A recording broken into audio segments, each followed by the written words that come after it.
Property consultancy and chartered surveying firm Cavendish Maxwell has released its industrial and logistics report for 2019. The study explores themes including area-specific pricing, the impact of e-commerce, along with market challenges and opportunities.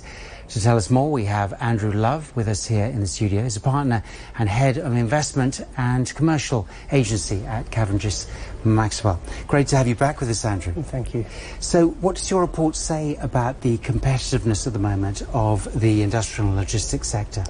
I think, like the wider real estate market, we have seen some challenges over the last 36 months, but what the report indicates is that that is perhaps shifting, perhaps seeing a bottoming out. We've seen a 26% year-on-year increase in inquiries, and we've seen some substantial demand from Chinese partners. So I think it goes to show that Dubai is still very competitive. Now let's talk about the e-commerce impact in the sector, because your report also touches on that as well. Fascinating sector. I've seen particularly positive results as driven by e-commerce. I think it's largely driven by the change in sort of consumer retail spend and a move towards online. And as a byproduct of that is that retailers need somewhere to store their goods and products to sell to consumers who are buying online. Ultimately, that has led to an increase in demand for warehousing. In the last 3 years alone, we've probably seen in excess of 2 million square foot being taken up by e-commerce and e-retailers, the likes of Noon, Amazon, Mum's World, Landmark Group. Obviously, there are some challenges in the logistics sector. Just tell us about some of those and also some of the opportunities as well.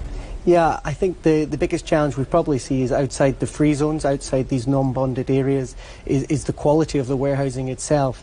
I think that there is still perhaps older warehousing which doesn't suit the needs of today's consumers, particularly the likes of Amazon or Noon or these e-retailers who need modern facilities with high eaves height. Perhaps their end is an opportunity for developers outside free zones to build good quality product that suits these retailers.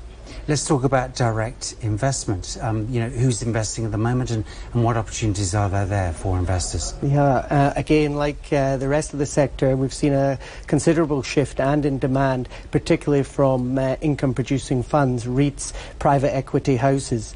What we're seeing is that they want to diversify their income in their portfolios, and in particular that involves acquiring retail and logistics and industrial products. So on the whole, we are seeing demand for that product type. Andrew, what about for you? Any surprises in this report that came out just last week or so? I think on the whole we were probably a little bit surprised at the level of increase in inquiries. 26% was quite a lot year on year, but goes to show that there is still demand there.